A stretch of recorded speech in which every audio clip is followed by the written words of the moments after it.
as always, I'm excited you're here. Welcome back to the Mind Your Hormones podcast. We are talking about postpartum today, which is one of my favorite topics to talk about because it's just like, it's just such a raw, vulnerable, special, intense, largely unsupported and like just underappreciated time.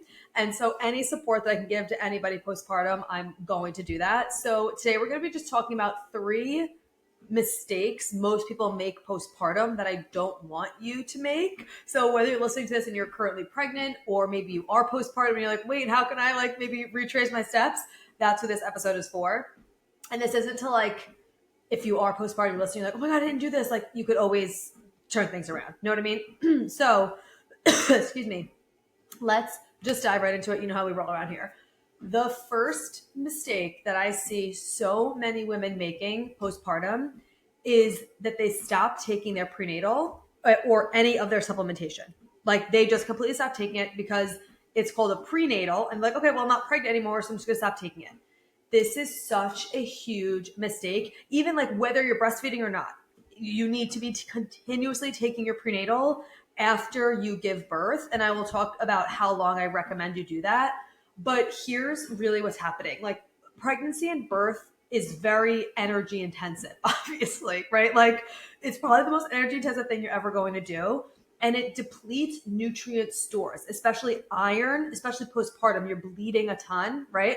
So iron, iodine, choline, DHEA, zinc, and B vitamins specifically are depleted pregnancy and birth, okay? Now, ideally, your prenatal does not have iron in it and you're taking a separate iron supplement. I do not like prenatals that have iron in it because iron prohibits the absorption of calcium. And obviously, we hope that your prenatal has calcium and you want to be taking calcium. So you don't want to take them together, okay? So you definitely want to have them separate. All of my favorite prenatals we'll talk about in a second have it separated, okay? So that's really, really important. But anyway, that's what's really being depleted. And so stopping taking it right after birth, even if you're like, oh, I'm not breastfeeding, so I'm not taking it. Or like you just stop taking it a couple weeks after because you like forgot or whatever. It's so important for you and your healing process to continuously taking all the supplements that you were likely taking during pregnancy, right? Obviously, like there are going to be some tweaks and things you might need to increase and take away in the supplements for fertility, motherhood, and pregnancy masterclass that I have. I teach you like things to tweak. But largely, you should continuously be taking a full supplement lineup in postpartum, okay? Now, and obviously, and if you're breastfeeding, like especially, you're supplying nutrients for another human still. Like literally, you are keeping them alive with your body. And so when you stop prenatals and just all your supplementation too early, it could lead to more fatigue, which let me tell you, you don't need any more excuses to have more fatigue, okay, when you're postpartum. It could lead to more hair loss, mood changes, poor recovery, just like worsening hormone imbalances. And it doesn't only affect you in the moment, it'll affect you long-term with your postpartum healing journey, okay? So pregnancy like does not end at birth from a nutrient perspective. Like your body is still rebuilding for so long postpartum that we need to continuously be taking these nutrients to support ourselves. So I recommend you continuously taking your prenatal and your whole lineup, right? The whole rest of the stack that I recommend in supplements for fertility, pregnancy, and motherhood. When you're breastfeeding, if you are breastfeeding, I'll give you both examples. The entire time that you're breastfeeding, plus 3 to 4 months after you stop, okay? The entire time you're breastfeeding, plus 3 to 4 months after you stop. If you are not breastfeeding, I recommend you take your prenatal for like, I would say like 6 to 9 months postpartum at least. And then you can transition to the protocol of like oral hormone health and wellness. Honestly, like I would say like 9 months. I'd say 9 months because you, when you're postpartum, it's not like, okay, like now I had a baby, you're back to your normal routine, right? You're back to sleeping 8 straight hours. You're having your normal meals. Like, no. Like it's not like that. So your body needs that extra support. So I would say honestly 9 months to a year. I would just be continuously taking your prenatal, and then you could switch out from it. You could get some like hormone testing, Dutch testing to see where your levels are at and what specifically you might need after. But that is what I would specifically be doing. For me, I breastfed Madison for 2 years. I stopped like a week or two after her second birthday. And then I stayed on my prenatal for 3 to 4 months right after that. And then I switched to like a multi and I switched my like routine around a little bit. I'm actually going to be doing the gut personal Dutch test this month. I'm so excited to do it to see how I can like personalize things more. But anyway, so important. Please do not stop taking your prenatal. One of my girlfriends, she recently found out she has Hashimoto's, and she was like, oh my God, like once she stopped breastfeeding like right away, and she stopped breastfeeding like a little bit earlier, she stopped taking her prenatal and switched to a multi. And I was like, oh my God, no, like, because it was still, I think it was like 3 months that she was breastfeeding. And I'm like, no, you have to continue taking that prenatal for like, at least 3 to 4 months after you're done breastfeeding. And again, with that too, say you breastfeed for like 2 months or 3 months, and you're like, okay, then 3 months after that is 6 months, I would still go to the full like 9 to 12 months, right? So the shortest amount of time you're going to be on this prenatal is like 9 months, okay? And if you're only breastfeeding for a little bit, and then 3 months after that, you're still under that 9 month window, keep taking it, okay? So that is what I'd recommend. Now, my favorite prenatals, I'll put the link in the show notes, are Needed, Gut Personal, and Fullwell. I have codes for Needed and Gut Personal. I don't have a code for Fullwell, but I'll put the links for all of them in the show notes. Fullwell is the easiest access if you are overseas or in Canada. The shipping and stuff could be a little astronomical for Needed and Gut Personal. That's why I had to find like a third one that I really liked. But those are my favorites. And the iron that I like to like add on to it is Needed's iron, my absolute favorite. I had to take 4 capsules of it in my third trimester because my iron levels were low, and I never got constipated, which I never had upset stomach, because it's a really gentle form of iron that's highly absorbable, but doesn't jack up your gut, which iron can do. Okay. So anyway, number one mistake I see a lot. So do not stop taking your prenatal and your whole supplement stack. The second thing is, like, and I did this in a way too, but trying to feel normal as quickly as possible after having the baby, especially if it's your first baby, it's really disorienting, right? Like, there's no preparing for it. You could prepare as much as you can, but there's no preparing for it. When you have the baby, your entire life is completely different in an instant, like in the best way, but it's completely different. On top of the huge hormonal shifts that we're going to talk about in a second, that will like obviously impact your mood and all of that. It's like you're just like grasping at straws, wanting to try and feel like yourself in some way, because your routine is totally upside down. You don't feel yourself physically, whether you had a vaginal birth or C-section birth. Like, your body feels different. Your hormones are all over the place, so your mood feels different. You're breastfeeding. You're so tired. You're sleep deprived. And you're just like, you just want to feel yourself and be like, okay, let me just like, I don't want to get up. I want to do my hair. I want to go for a walk. And like, you're just kind of grasping at straws to try and feel some sense of normalcy. And there are benefits to that for your mood of like, okay, I just kind of want to feel normal. And for me, I definitely felt like, okay, I want to get back into my routine. Like, I want to go for my walks, and I want to do these things and like all this stuff. And I wish I could just like go back and tell myself, like, just chill and relax. Like, you are never going to have this stage again. And in the moment, it doesn't feel like this. In the moment, it feels like it's moving slow, and it feels like you just kind of want to get out of it in certain ways. I loved the newborn stage, but like, there's certain aspects of it where you're just like, wow, it's like so hard. You're so fucking tired. And again, your identity is completely different, and you haven't even had the time to unpack that and to re-identify yourself. So you're trying to get back to your old identity, and it's so disorienting, and it's not going to happen, right? Like, I wish just go back and tell myself, like, there's no going back. Like it's like that ship has fucking sailed in the best way, and you're not going to feel like yourself again for a while, right? Like, for a while, like, just to get, and I'm not saying this to scare anybody. I'm saying this because I think it's helpful and empowering when we know what to expect of like, no, you're not going to feel the same. You aren't the same. You will never be the same again. And trying to grasp at straws to just like have some sense of normalcy. I wish I could just go back and be like, just like surrender to it, and like you'll walk again, you'll work out again, you'll get your body back, and not the same way, like you'll rebuild again when the time is right. The first couple weeks of postpartum, like, that's not it. And we have this like, culture, it's a cultural mistake of that bouncing back and feeling like, oh, okay, I had a baby, now I gotta like just get back to everything. And that's why so many women feel, even subconsciously, right? It's like it's just built into our minds from our culture of just rushing back into doing intense workouts. And I don't even mean the first 2 weeks after postpartum. God, please, not doing that. But even like a few months after postpartum, this is how a lot of women get injuries because they're rushing back into intense workouts or restricting calories to lose the baby weight, prioritizing weight loss over recovery. And it's backfiring on your body physically, right? Because your postpartum hormones are so fragile as it is. Undereating stresses the nervous system when your nervous system is already fried, right? Fried. You were just pregnant. You went through the marathon of birth. You're now up probably every 45 minutes to 2 hours in the middle of the night, possibly breastfeeding. Like your nervous system is shot. And so under eating, over exercise, doing all these things, it's always an issue, but especially postpartum. And this includes being 6 months postpartum, right? That doesn't mean you can't work out. Obviously, yes, exercise, do all those things when you can do it, but be mindful of what you're doing and be mindful of the intention behind it, because it is very easy. And I totally understand this because I had a lot of body image issues during pregnancy, but way more during postpartum, way harder for me in postpartum with body issues, like body image issues. So I understand when you're looking at yourself in the mirror and you're like, who is this person? I'm unsure who I'm looking at, what is happening.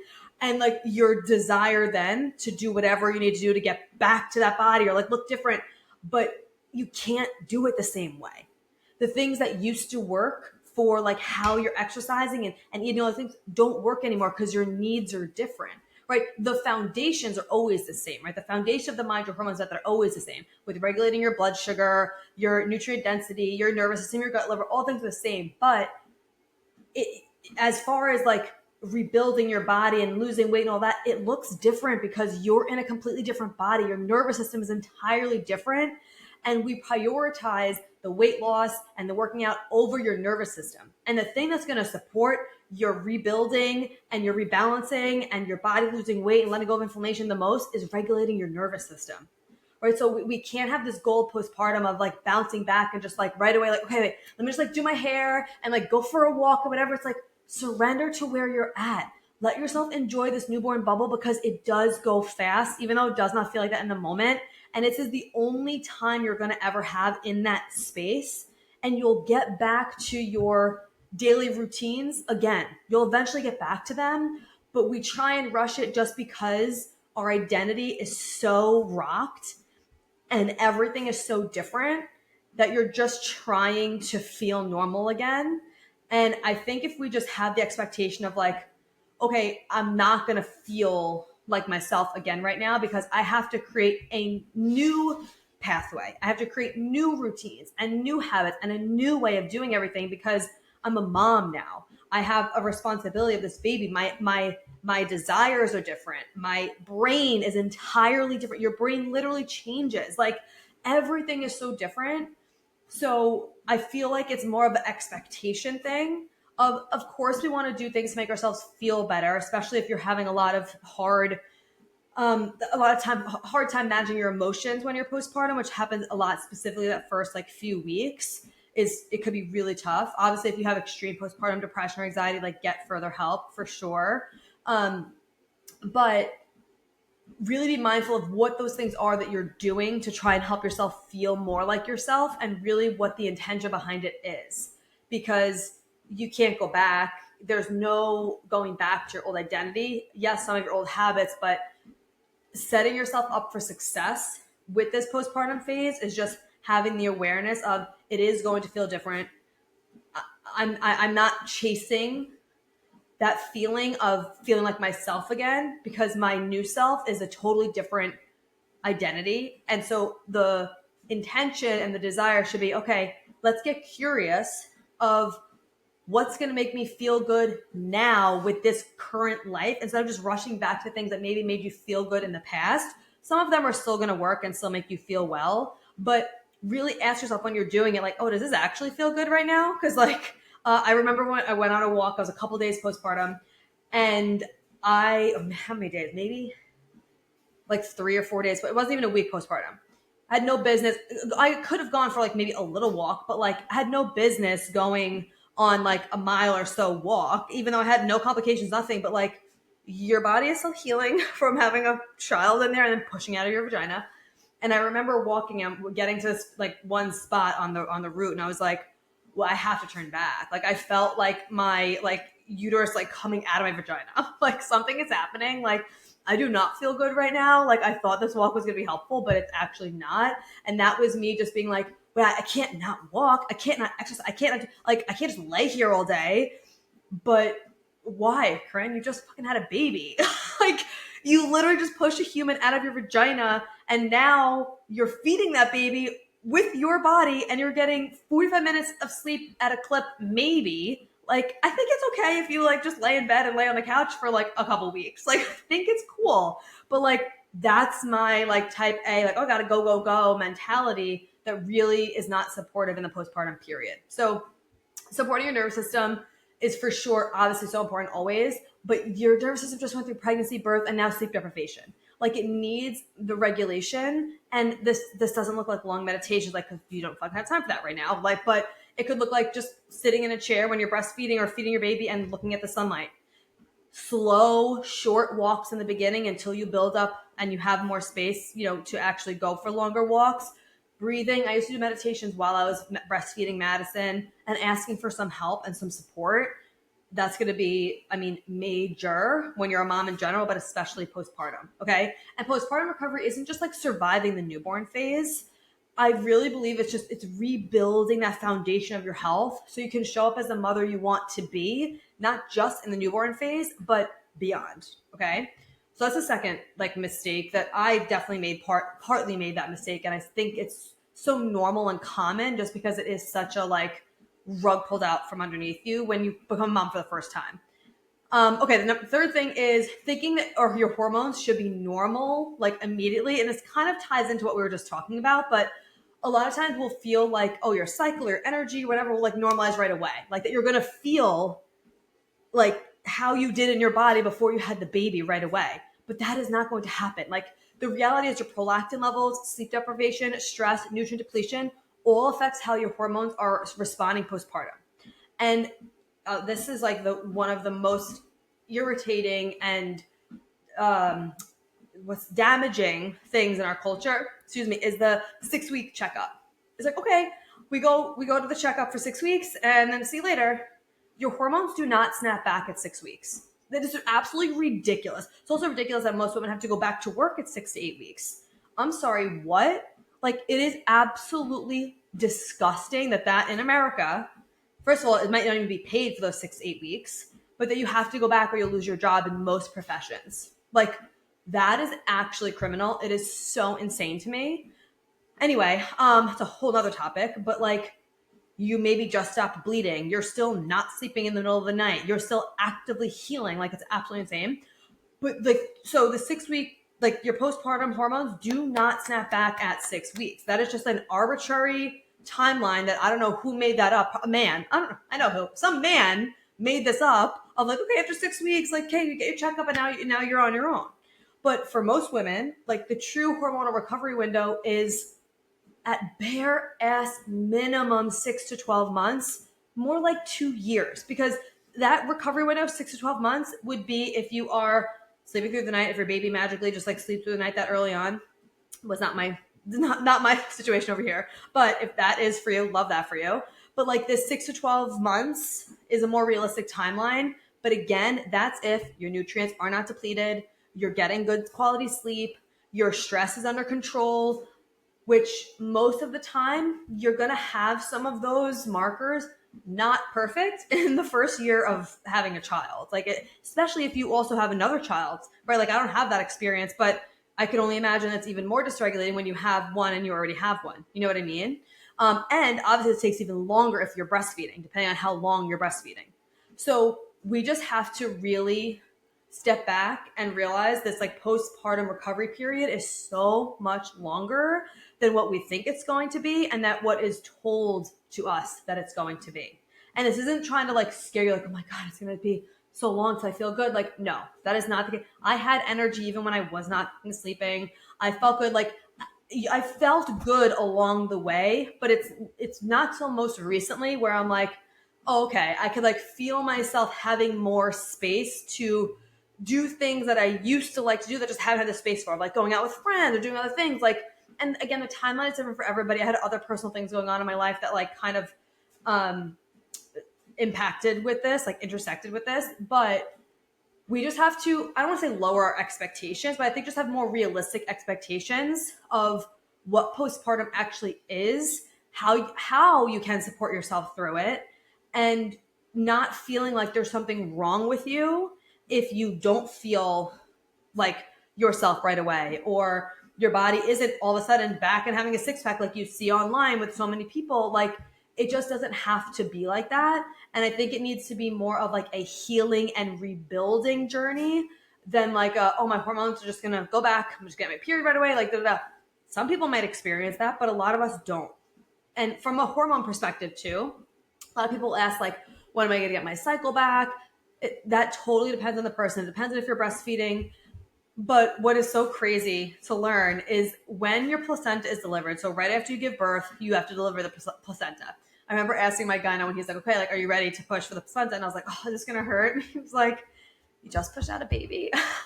I think you're going to be okay. I was like, okay. I literally didn't even feel it. I think I just like fell out at that point. But anyway, so after you deliver the placenta, your estrogen and your progesterone levels fall off a cliff literally within about 24 hours. And it goes back to like pre-pregnancy levels.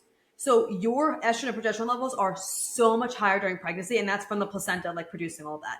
Once you deliver that placenta, it tanks within 24 hours. And that hormonal drop is one of the biggest endocrine shifts your body will ever experience. And this happens whether you're breastfeeding or not. So just thinking about how quickly and how dramatically those hormones are dropping helps you understand that there are so many things happening that you can't even see that are impacting the way that you feel, on top of the fact that you just grew and held a human in your body for 9 to 10 months, birthed them whichever way you birthed them, and are now not getting any sleep, and also dealing with this huge hormonal shift. So you feeling like you just want to cry out of nowhere, or you have like, you're just like irritated or whatever. This is why. And it's so normal. And having this knowledge can help us understand it better so that we don't feel like we're crazy, and also let our people know, your partners, your family, whoever, know like, hey, this is what's going on. In case you didn't know, I'm just gonna be sitting here crying at 5 o'clock every night while I breastfeed. I don't know why I'm sad and crying. I'm just gonna be sitting here for 30 minutes crying. Okay, just like give me a hug and tell me I look pretty even though I look disgusting. That's really how it is though. By the way, that was me. It was probably, I encapsulated my placenta. One of the best things I ever did. I would highly recommend it. I did an episode on this. I'll link it below. But the first, I'd say like, it started once I got home. So I had her on Monday. We went home on Tuesday. And then I think it started that night and lasted Tuesday, Wednesday, Thursday, Friday, Saturday, like 6 nights, 6 days in a row. It was like around 5 o'clock every single night. I would just cry. I would just cry no matter what I'm doing, it would just like literally, it felt like out of nowhere, I would just be crying. And like, I don't actually know why I'm sad. I love her so much. Why am I crying? Like, what's happening? And then after that, like, I was fine. The placenta encapsulation like helped and kicked in, I guess. But if you find yourself doing that, I remember it was Father's Day that weekend, that Sunday. And we were at my parents' house, and I was like just on the verge of just like crying. And my sister was there. She already had 2 kids. And she like went to hug me. I was like, don't hug me. I'm like, it's going to make it worse. Like, don't hug me. And she was like, I just feel bad. Like, I understand what you're feeling. Like, I know what it's like. So reach out and ask for help. Like, if you're experiencing this and you feel like you're the only one, you're not. Every other person who has had a baby has experienced this in some way or another. Even if you think they haven't, they have. Every single one of my friends who had a baby who I reached out about this, they were like, yes, like, I understand what you feel like, da da da. And if you don't have anyone in your life that has had a baby, message me. Just message me and be like, I'm feeling like this, like, what the heck? It's like, it is so normal. And having other moms around you who understand and who are going to support you through that is so helpful. So reach out to the people in your life that are moms who can support you. Of course, you can reach out to friends who aren't moms, but it's just not the same. You just don't know till you know. You know what I mean? So that is so, so helpful too. Instead of like suffering alone, like reach out and ask someone for help, even though you feel like you don't want to. You don't have to ask for help. Like you might not want help. You just want someone to validate you. Just like, hey, I'm just like crying out of nowhere. Did you experience this? They're going to be like, yep, yep. just like hang tight. It's almost over. Like you'll feel better soon. And like, I love you. You're not alone. Like, and that's it. So anyway, I just wanted to go over these, like, I don't want to say the 3 mistakes, but 3 things that you can try and avoid postpartum to help your experience be more supportive mentally for you and physically with the prenatal and all that stuff. So anything that we talked about too, I'll put in the show notes, like the prenatals. I think those are the only links that we talked about, but definitely want to put that there. Oh, and then this is like a random sidebar, but I just thought about this. Excuse me. I just thought about this because I just did a story on it today. If you were tracking your baseline temperature before pregnancy with an oral thermometer, you're definitely going to want to switch that when you are tracking postpartum, because that's definitely another huge mistake. When you do an oral thermometer for your BBT, oral thermometer in general, in order to get accurate numbers, you need to have perfect sleeping conditions, be sleeping through the night, and wake up at the same time every morning. That is no longer your reality when you're postpartum. And again, maybe your baby's going to be sleeping through the night soon, and it is. Like, I love that for you. Hope it is. But having like the armband, like Temp Drop, that's the personal one that I use, is going to help you be able to track when you ovulate again, when it does happen, with accuracy, even when your numbers are all over the place postpartum and when your sleep is all over the place, because it doesn't need perfect sleeping conditions for accuracy. So that's like a sidebar bonus. If you were using oral thermometer, for sure switch to an armband one so that you can have accurate numbers and know when you're going to be ovulating again, because you ovulate before you get your period. And so you won't know for that first time if you're ovulating until, unless you're tracking it. You know what I mean? I'll put the code for that in the link in the show notes too. Just thought that wanted to mention it before we go. But that is it. I love you. You're doing amazing. And I will see you in the next episode. Thank you so much for being here. If you loved this episode and learned something valuable, please share it with a friend who you think would also love it, or post it on social media and tag me so I could personally say thank you for helping me spread this important message. I am beyond grateful to be here with you. So until next time, stay intentional, stay consistent, and always mind your hormones.